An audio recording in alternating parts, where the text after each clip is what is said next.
Hello, আমি স্নেহা। আশা করি আপনারা সবাই ভালো আছেন। তো চলেন অনেকদিন পরে একটা মিনি ব্লগ শেয়ার করি। সবার ফার্স্টেই চলে গিয়েছিলাম ভাইয়ের স্কুলে, কারণ সেদিন মিটিং ছিল। তো কিছুক্ষণ বসে টকে থেকে তারপরে আমরা চলে গিয়েছি মানে আমাদের জমি বাড়িতে। অনেকদিন ধরেই যাওয়ার প্ল্যান ছিল, বাট সময় সুযোগ হচ্ছিল না। তো কয়েকটা সেলফি তুলে নিলাম। এই জায়গাটা আমার খুব সুন্দর লাগে। তারপরে মেনলি যার বাসায় আসার কথা ছিল তার বাসায় চলে গেলাম। যাওয়ার পরে কিছুক্ষণ বসেছিলাম, কারণ প্রচুর রোদ ছিল। আমরা যেহেতু 11:30-12টার দিকে গিয়েছিলাম। তারপরে আমি তো আমার ভিডিও খুবই কম নেই, তো ভাবলাম যে না, নেওয়া যাক। আর আমি গরু ছাগল এগুলোকে দেখলে না খুব ভয় লাগে, আমি নিতে ভালো লাগে না তেমন একটা। তো আমি একটু যখন হাত দিচ্ছিলাম, তো আমার খুব বেশি আদর খাচ্ছিল, তো আমার খুব ভালো লাগলো। তারপরে আমরা যেখানে আমের গাছ, তারপর কাঁঠালের গাছ আছে, মেনলি যেখানে জমি আছে, তো সেখানে চলে গিয়েছিলাম। অনেকগুলো আবার আমও পেরেছি আমরা, অনেক বলতে এবার খুব কম আম পেরেছি।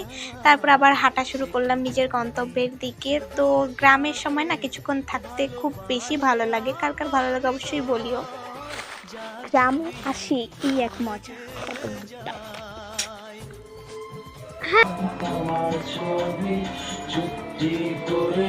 তারপরে বুঝছো, আসে আর কোনো ক্লিপ নেওয়া হয়নি। তারপরে ওই যে গ্রামের বাড়ি থেকে যে আম এনেছিলাম, কাঁচা আম, সেই আমেরই আচার করছিল মা। তো অনেক টেস্ট হয়েছে। আমি তো পুরা আচার লাভার। তোমরা কারা কারা আচার লাভার অবশ্যই বলিও। আজকের মতো ভিডিও এই পর্যন্তই। Tata, bye bye.